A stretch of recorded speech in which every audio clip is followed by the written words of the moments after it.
ہم کوئی سکول کی مخالفت تو نہیں کر رہے نا، سکول ضرورت ہے لیکن کس کی؟ ہر کسی کی. اور مدرسہ ضرورت ہے کس کی؟ ہر کسی کی. توجہ رکھنا، سکول ضرورت کسی کی ہے اور مدرسہ ضرورت ہر کسی کی ہے. میں آپ سے پوچھتا ہوں، آپ کے فیصل آباد کے وزیر ہیں، وہ اسلام آباد میں رہتے ہیں اور آپ کو ان وزیر صاحب سے کوئی کام ہے، آپ سفارش کروانا چاہتے ہیں، آپ ان کے رشتہ دار کو، محلے دار کو، ان کی پارٹی کے آدمی کو لیتے ہیں کہ یار تیرا تعلق ہے، ہمارا چھوٹا سا کام ہے، سفارش کرا دو. آپ ان کو لے کے اسلام آباد جاتے ہیں. آپ ایمان کے ساتھ مجھے بتائیں، میری رعایت کیے بغیر جس سفارشی کو لے کے آپ اسلام آباد جائیں گے، راستے میں جب آپ نے مٹن کڑھائی یا چکن کڑھائی آپ کے سفارشی نے کھانی ہو، آپ اس کو کھلاؤ گے تو پیسہ آپ دیں گے یا آپ کا سفارشی دے گا؟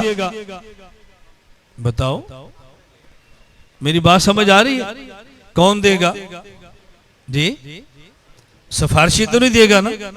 یہ جو راستے مٹن کڑھائی ہے، چکن کڑھائی ہے، یہ جو کھائیں گے تو پیسے آپ دیں گے یا سفارشی دے گا؟ سفارشی کو مٹن کڑھائی کھلاتے ہیں چونکہ اس نے سفارش کرنی ہے. یہ جو مدرسے میں بکرے آتے ہیں یہ اس وجہ سے آتے ہیں کہ ان لوگوں نے آپ کی سفارش کرنی ہے. اور سفارشی کو آدمی چکن کڑھائی بھی دیتا ہے، مٹن کڑھائی بھی دیتا ہے، بیف کباب بھی دیتا ہے، بریانی کباب بھی دیتا ہے. کوئی انوکھی بات نہیں ہے.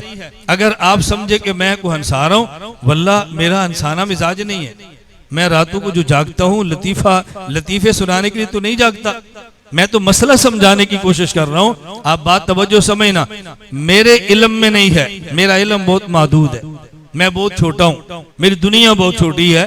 آپ بڑے شہر میں رہتے ہیں، میرے علم میں نہیں ہے کہ کسی کا والد فوت ہو جائے وہ صبح 2 بکرے لے کر سکول پہنچ جائے. میرے علم میں نہیں.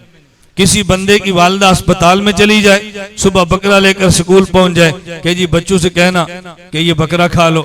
جب بھی وفات کسی کی ہوگی تو بکرا مدرسے میں آئے گا، یہ بچوں سے کو یہ کھا لیں، ہمارے ابو کے لیے دعا کریں. اس کا معنی کہ آپ میں سے ہر بندہ سمجھتا ہے کہ سکول میں سفارشی نہیں ہے، سفارشی یہ مدرسے میں بیٹھے. سفارشی یہ ہے، سفارشی کی خدمت بھی کرتے ہیں، پیسے بھی دیتے ہیں، اس کو کھانا بھی اچھا کھلاتے ہیں، یہ اس پر کوئی احسان نہیں کرتے. توجہ رکھنا.